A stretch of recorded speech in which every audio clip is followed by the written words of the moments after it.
We're all here to support a lifelong commitment being made by these two wonderful young adults. They met, they fell in love, and have invited us all to share in their union as husband to one another. But today's also a celebration for all of us, for it's a pleasure to see two separate individuals bringing all that they are and sharing themselves, accepting the other in all things. Jordan and Shawn first met in June of 2020 amidst some crazy post-lockdown times when things were starting to reopen, but plexiglass and masks were everywhere. And to the two travel-loving foodies, this was a less than desirable environment for travel and dining out. But in an odd way, it was a blessing.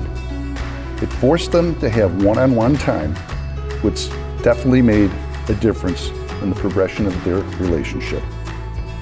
After a casual dinner and getting to know you Q&A session, they ended up seeing each other several times within the next couple of weeks.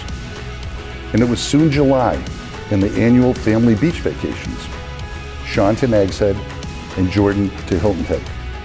And while it meant being close to a month without seeing one another, that did not stop them from talking daily and FaceTiming to update one another on their vacation exploits.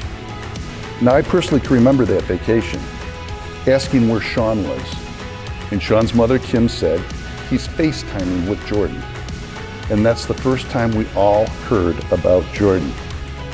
Now, as you can imagine, that prompted all sorts of questions and several photo bombs while they chatted. I'm also told the same thing happened in Hilton Head with Jordan's family. FaceTiming and photobombing and quiet conversations while floating in the pool during niece and nephew nap times. Everyone was so excited for their newfound love interest. Soon they began having family dinners on weekends, where Jordan and Shawn became affectionately known amongst their nieces and nephews as the boys. Jordan and Shawn went on their first trip together to Denver for some exploring good food and quality time with Jordan's good friend Tina. After all, Shawn would have to pass the Tina test. That fall, they both decided to start looking for a house to share together, and they knew this was love. Fortunately, they found a house they both loved, positioned halfway between both parents' houses. And their pup, Roxy, quickly learned to love her new house too.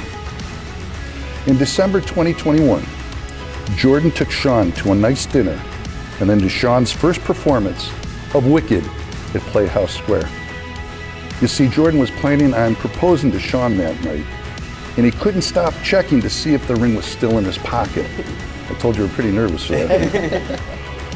He was thinking of initially proposing in the arcade, but there was a wedding going on, perhaps during a walk just outside here at Public Square or at Tower City, but neither felt right. Luckily, he had a plan B. When they arrived home, Jordan had a special mug made for the occasion, with one side which read, "You're my person," the other, "Will you marry me?"